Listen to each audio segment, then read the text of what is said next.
And you know what time it is? It's time for KP's Video News.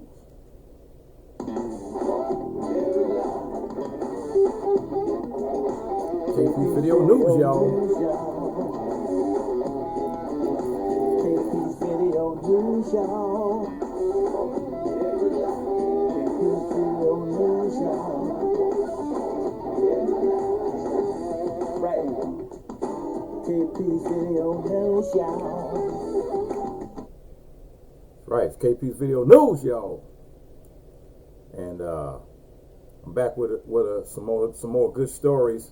And this one story is just goes to show you about the struggles that go on in the United States of America. As far as it's like we've taken 12 steps backwards as far as relationships between the different races in this country, even to the point of now you have a lot of law enforcement. This is not anything new. A lot of law enforcement officers that have been filing discrimination cases against police departments across the country. It's not anything new.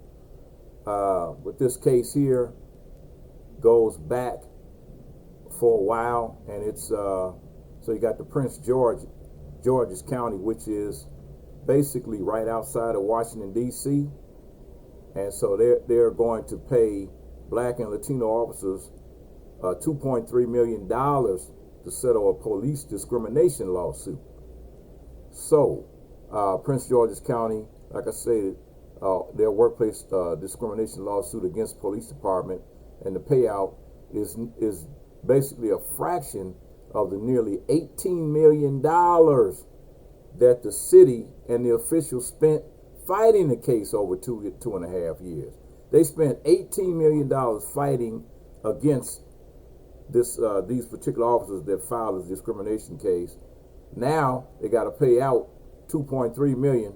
So that's basically $20 million that they've spent or going to have to spend over this case. So the agreement announced today includes a host of new policy reforms at the department. It comes after increased pressure from lawmakers and community organizers to settle the legal fight. Frustration over the cost mounted after the Post reported last month that the majority Black county has spent at least $17.6 million defending itself against the lawsuit.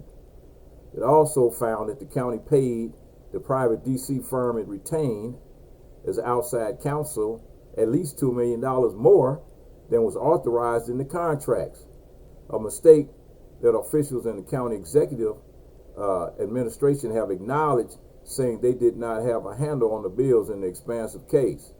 In addition to the $2.3 million in damages, the county will also pay $5.8 million in attorney fees and reimbursement to the Washington Lawyers Committee, the ACLU of Maryland, and Arnold and Porter, who represented the plaintiffs. That money will fund future pro bono cases, the lawyers stated. And with legal fees, the settlement costs of the Prince George's County has paid defending the case. The county spending on the lawsuit is nearly $26 million, exceeding the historic $20 million payout it made last year to the family of the man fatally shot 6 times by the Prince George police officer. So, you know, also Brooks had defended their decision to aggressively fight this suit since it was filed during her second week in office, December, and so this has been going all the way back since December 2018. Even though she pledged to overhaul the police department, the county did not immediately respond to a request for comment on the settlement. And there's a false choice between whether the police department should be reformed and whether or not I should execute my fiduciary duties. Also, Brooks previously stated about spending on the lawsuit. You have to do both. It's not either or. The plaintiffs, who are members of the Hispanic National Law Enforcement Association and the United Black Police Officers Association, accused the department and 3 white former leaders on the force of fostering an environment in which officers of color face systematic racism in promotions and discipline. The lawsuit had also alleged that the department retaliated against those who tried to expose the wrongdoing. The terms of the settlement will address those concerns and include the implementation of new policies and changes to old policies that will make the promotional process more fair. Clearly state the possible punishments for those who engage in racist or discriminatory conduct and prohibit officers from using race, ethnicity, or national origin to make policing decisions. One revised policy will clarify the severe discipline supervisors are subject to if they do not properly fulfill their duties during use of force reviews. Additionally, a new employment opportunity policy that covers anti-discrimination, anti-retaliation, and bias-free policing will address the timelessness and resolution of investigations into complaints and require additional training for officers and supervisors. These changes will be monitored by the department's new Office of Integrity and Compliance, which was formed as one of the dozens of recommendations accepted from a police reform work group that was organized last year. So that's an important step, but it's not over. It's not over, and all this has to be addressed. And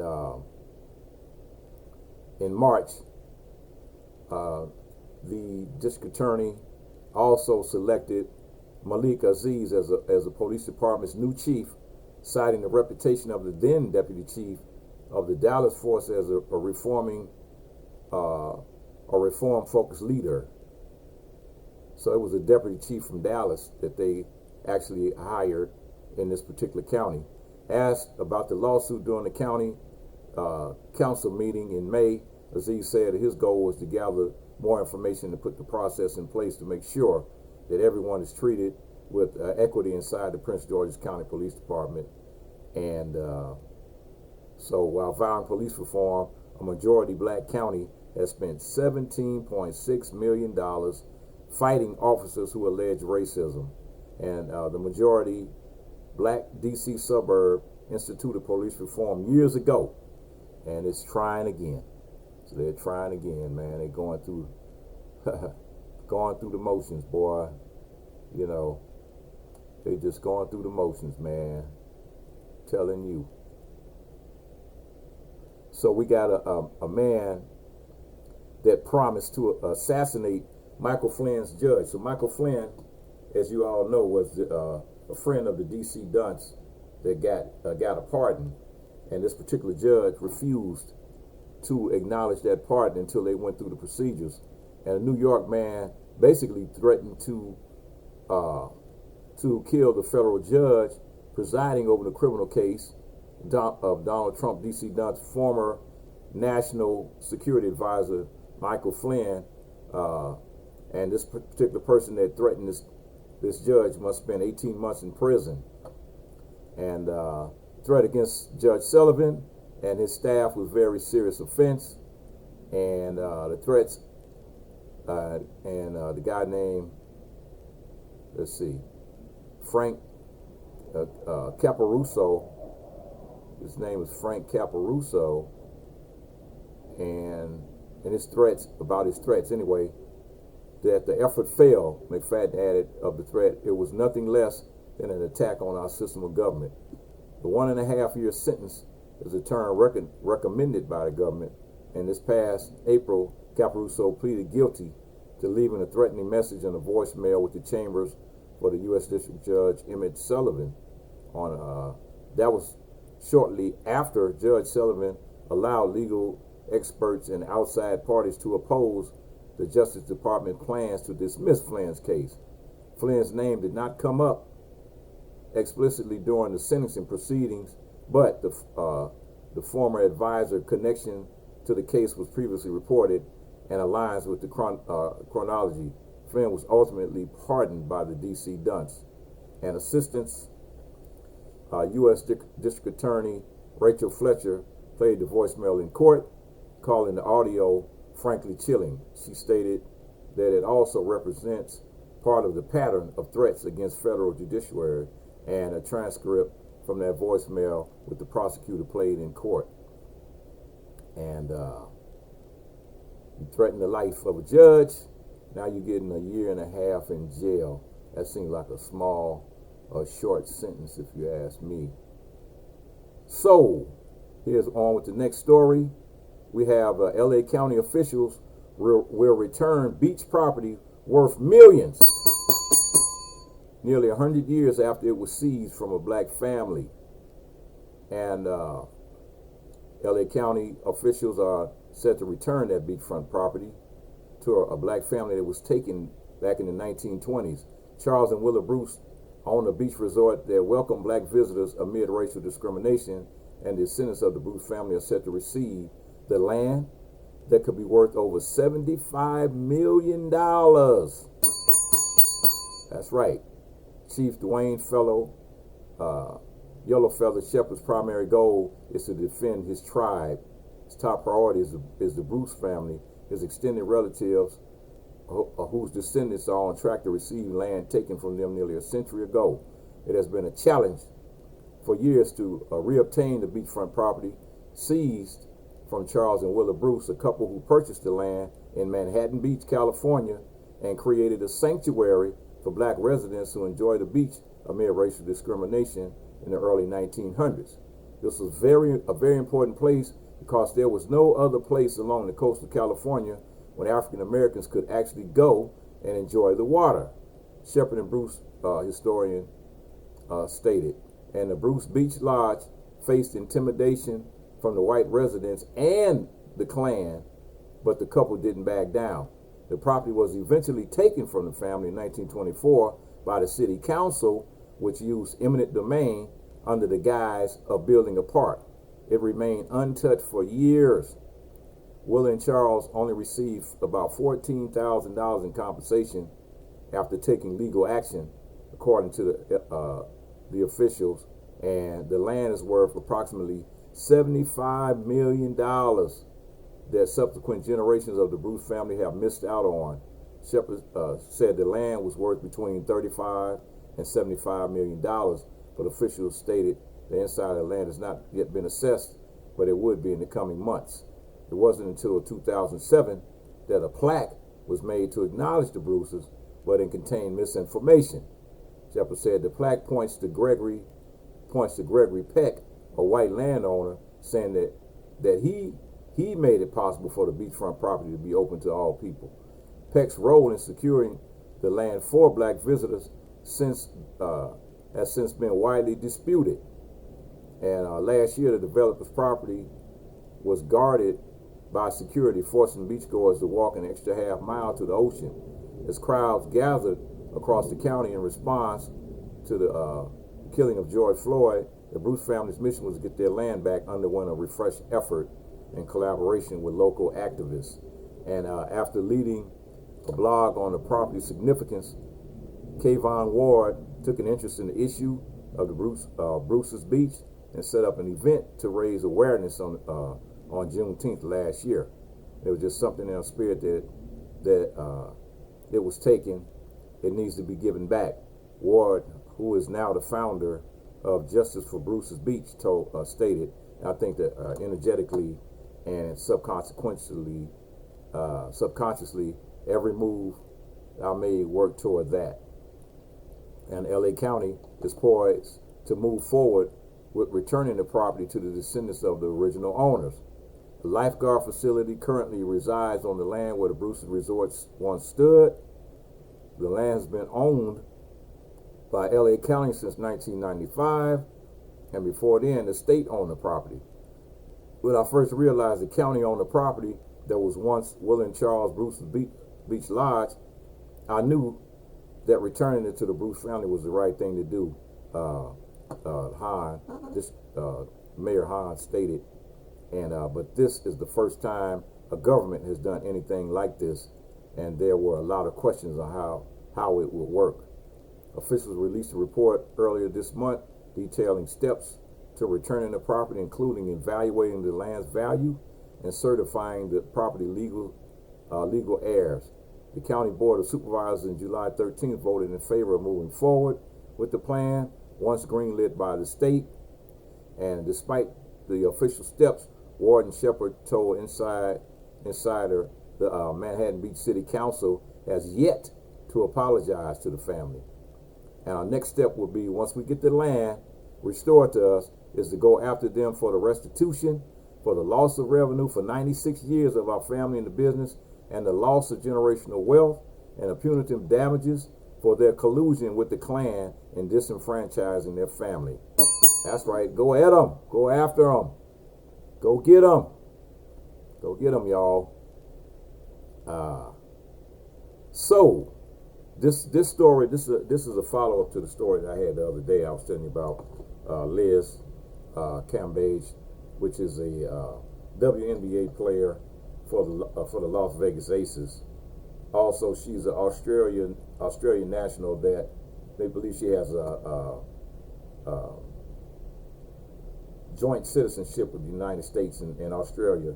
Anyway, she's a basketball player, and now you talk about the Basketball Australia is investigating Liz Cambage, who withdrew from the Olympic team for the Olympics for a break of integrity and framework for the code of conduct after the incident during the scrimmage between Australia and Nigeria last week.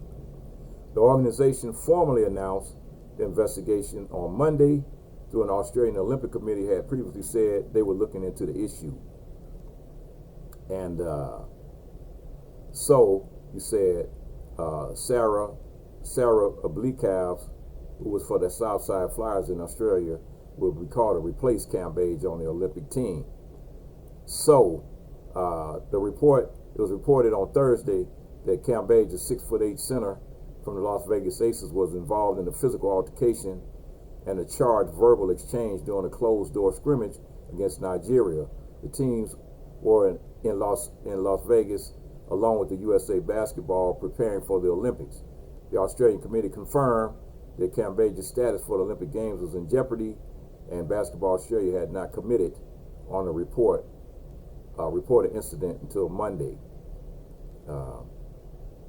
So the circumstances surrounding the incident that occurred during the scrimmage between Nigeria and Australia involving Liz Cambage are under investigation for a breach of the integrity framework, and Liz has withdrawn from the Olympic Games due to her health reasons and will not make any comments on the status of the investigation until the matter is concluded. So Liz, which is probably one of my favorite players on the WNBA team, is an amazing player. I mean, it's just seriously amazing player, and holds the record for the most points in the NBA in a game. She holds the record, I believe, was something like maybe 56 points she made in one game. So she holds the record, the WNBA record for scoring. Anyway, I hope everything works out. She's already withdrawn, and like I said before, that's another person on the list of another black athlete on the list of the long list of athletes that have been taken off the roster as far as playing in the Olympics, and they are mostly black females from all over the world. Yesterday I talked about 5 athletes from Africa that have been removed. Then you had of course, Miss Richards removed from banned because of the marijuana situation for running track. You had another track runner that was banned because she had an abortion some time back. You had Coco Gauff that just taken her name off the list to go play in the Olympics because she had tested positive, had a positive COVID test. I mean, the list goes on and on and on, and it just, I don't know what to really say about it, but it's an awful lot of black female athletes, and most of the ones that I'm talking about are at the top of their fields, whatever the top of the Olympic field that that whatever sport it is they're participating in, they are the best. And for some odd reason, they are being eliminated from going to the Olympics. So, make it Make of it what you want to make of it. I'm just reporting the news, and that's the way it goes. You know, that's just the way it goes, folks. And you know what time it is? KP's Video News, y'all. KP's Video